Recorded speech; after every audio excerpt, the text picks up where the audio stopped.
kram pada kaki sering terjadi pada malam hari, terutama pada saat otot kaki kita menekuk dan tiba-tiba otot berkontraksi secara tiba-tiba dan kontraksi ototnya tidak bisa lemas sendiri.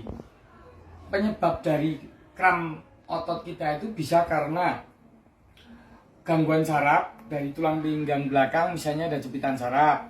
Terus kemudian gangguan aliran darah yang ke kaki, misalnya karena ketegangan otot berlebihan, misalnya penggunaan otot kaki secara terus menerus dalam kondisi monoton, misalnya pada olahraga tertentu atau pada berdiri lama. Kemudian bisa juga pada kehamilan, karena pada saat kehamilan itu aliran darah ke bawah agak kurang lancar, demikian juga dari atas ke bawah maupun bawah ke atas karena adanya janin di dalam perut. Tapi bisa juga karena kekurangan kalium dan magnesium, makanya perlunya suplementasi pada ibu hamil seperti itu. Terus bisa juga sebagai komplikasi dari penyakit tiroid, diabetes, ataupun gangguan di hati, gangguan di liver, itu bisa terjadi. Tapi biasanya pada kondisi yang sudah kronis. Misalnya pasien diabetes lama itu biasanya terjadi sering kesemutan atau kram-kram di kaki. Terus bisa juga terjadi pada kondisi infeksi, misalnya tetanus misalnya, tapi itu jarang sekali kejadian seperti itu, kecuali orang yang terkena luka tersebut kotor sekali. Bisa juga pada kondisi dehidrasi, karena pada orang yang dehidrasi itu terjadi gangguan keseimbangan cairan dan elektrolit. Jadi ketika kita mengalami kram secara tiba-tiba, misalnya di tengah malam, tiba-tiba kita tindihan, kaki kita tiba-tiba susah digerakin, terus nyeri di bagian entah di depan atau di betis itu, lakukan prinsip peregangan. Peregangan itu sesuai otot yang kram. Otot yang kram itu kan misalnya terjadi kontraksi dari otot yang tipis sebelumnya, misalnya ini otot bicep ya, terjadi kontraksi tiba-tiba. Nah, ini bentuknya kan seperti elips ya. Prinsip untuk mengatasi kram adalah meregangkan sesuai panjang otot. Jadi misalnya diginikan.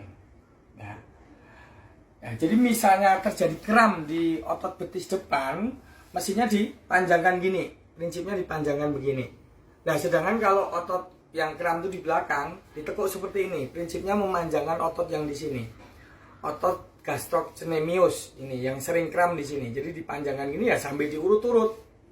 Pengurutan entah di bagian depan ataupun di belakang sesuai otot yang kontraksi tiba-tiba tadi, dengan sendirinya akan mengundurkan ketegangan otot. Dan jikalau terjadi sering kram, lebih baik lakukan beberapa hal, yaitu sering dikompres hangat ketika misalnya selesai melakukan aktivitas atau sore hari. Kemudian lakukan pemijitan sendiri di tempat otot yang sering kita lakukan untuk kontraksi. Dan ketika pada saat kita melakukan aktivitas fisik banyak, entah itu olahraga, exercise, ataupun kita melakukan pekerjaan tertentu yang terus-menerus, itu kita lakukan selonjoran kaki. Jadi kita relaksasi otot kita, entah diselonjorkan sesuai dengan ini, sumbu ini, atau jika lo perlu pantat tempelin ke tembok, kakinya dinaikin ke atas, otomatis terjadi pengendaraan otot dan perbaikan aliran darah secara gravitasi. Dan kemudian dilakukan pemijitan juga bagus. Ada beberapa yang memang hobi dipijit, ada juga yang tidak. Sebenarnya tidak semua orang harus dipijit. Banyak orang yang tanpa dipijit tapi jarang terjadi kram.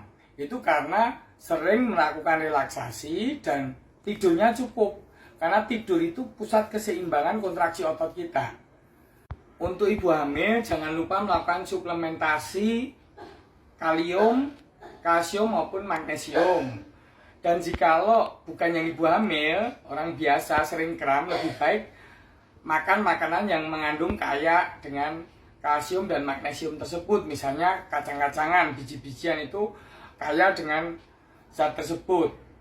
Dan jangan lupa melakukan relaksasi sebelum dan setelah melakukan aktivitas. Itu hal sederhana, tetapi ritual yang penting supaya tidak mudah terjadi kram kaki.